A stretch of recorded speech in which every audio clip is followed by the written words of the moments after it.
Halo semuanya, kembali lagi dengan saya Jimmy Novia Samosir. Di sini kita akan membahas tentang perhitungan statistik dan penyajian data. Membahas penyajian data diagram. Penyajian data pada dasarnya adalah menyajikan hasil pengumpulan data ke dalam bentuk-bentuk diagram atau gambar sehingga lebih mudah dipahami, dibaca, bahkan lebih menarik. Penyajian data dalam bentuk diagram atau gambar juga dapat menjelaskan atau menggambarkan keadaan, gejala, atau fenomena dengan cepat. Diagram frekuensi. Menurut Suzana, diagram frekuensi merupakan alat utama dalam statistik deskriptif untuk menggambarkan bentuk distribusi data, yaitu merata, miring, atau simetris. Diagram batang atau bar chart. Penyajian data dalam diagram batang dan daun selain dapat memperoleh informasi mengenai distribusi frekuensi dari gugusan data, juga dapat dilihat nilai-nilai pengamatan aslinya. Diagram batang majemuk atau multiple bar chart dan diagram batang bertumpuk atau start bar chart. Diagram batang majemuk atau multi bar chart, diagram ini digunakan untuk membandingkan dua atau lebih kelompok kategori pada satu variabel.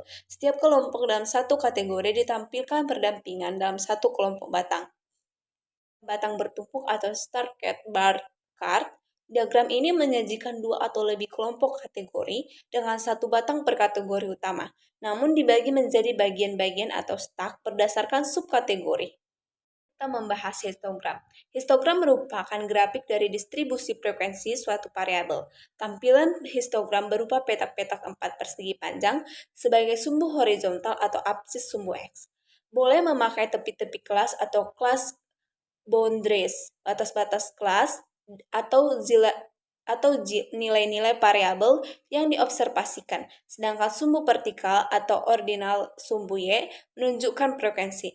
Untuk distribusi bergolongan atau kelompok yang menjadi absis adalah nilai tengah dari masing-masing kelas. Frekuensi. Poligon frekuensi merupakan grafik dari distribusi bergolongan satu variabel.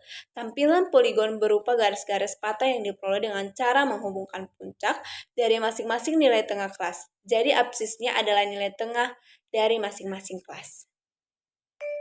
OGIF atau kurva frekuensi kumulatif. OGIF merupakan grafik dari distribusi frekuensi kumulatif suatu variabel.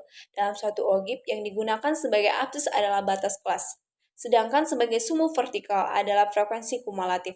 Untuk suatu tabel distribusi frekuensi dapat dibuat OGIF frekuensi kumulatif kurang dari atau positif dan frekuensi kumulatif lebih dari atau negatif. Persentase atau derajat. Diagram persentase adalah bentuk penyajian data yang menggambarkan perbandingan bagian-bagian dari suatu keseluruhan dalam bentuk persentase. Diagram ini bertujuan untuk menunjukkan proporsi atau kontribusi relatif setiap kategori terhadap total keseluruhan data. Yang pertama itu ada diagram lingkar atau pit chart. Pit chart merupakan grafik dari distribusi frekuensi relatif. Penyajian data dalam bentuk diagram lingkaran didasarkan pada sebuah lingkaran yang dibagi menjadi beberapa bagian sesuai dengan banyaknya kelas penyusunan.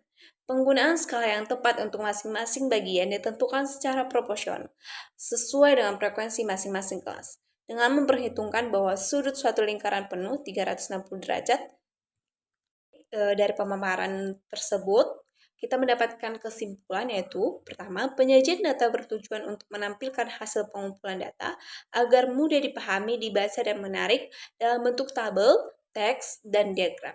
Diagram frekuensi merupakan jumlah kemunculan atau frekuensi setiap kategori atau kelas data.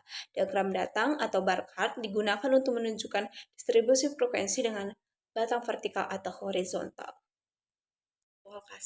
Soal kasus yang pertama, berikut ditampilkan histogram berat badan 22 siswa. Grafik menunjukkan 4 kelas berat badan dengan 50-54 kg dengan frekuensi 5 siswa, 55-59 frekuensi 8 siswa, 60-64 frekuensi 6 siswa, 65-69 frekuensi 3 siswa. Kelas berat badan berapa yang memiliki frekuensi paling banyak berdasarkan histogram tersebut? A. 50-54, B. 55-59, C. 60-64, D. 65-69, E. Semua benar. Jawaban yang tepat adalah B. 55-59. Dapat kita lihat pada penyelesaian histogram berat badan pada grafik. Yang kedua, perhatikan grafik poligon frekuensi berat badan siswa. Pada titik tengah, berapa berat badan yang memiliki frekuensi tertinggi? A 52 kg, B 57 kg, C 62 kg, D 67 kg, E semua sama tinggi. Jawabannya adalah B 57 kg, di mana kita lihat pada grafik poligon frekuensi berat badan siswa. Yang terakhir ada soal nomor 3, yaitu perhatikan grafik OGIF frekuensi kumulatif. Berapa frekuensi kumulatif sampai batas atas 64 kg? A 5, D 13, C 19, D 22, E 8. Jawaban yang benar adalah 19. Bisa kita lihat jawabannya pada grafik OGIF frekuensi kumulatif berat badan siswa. Sekian pemaparan materi dari saya. Jika ada salah dalam penyampaian materi, saya minta maaf. Terima kasih.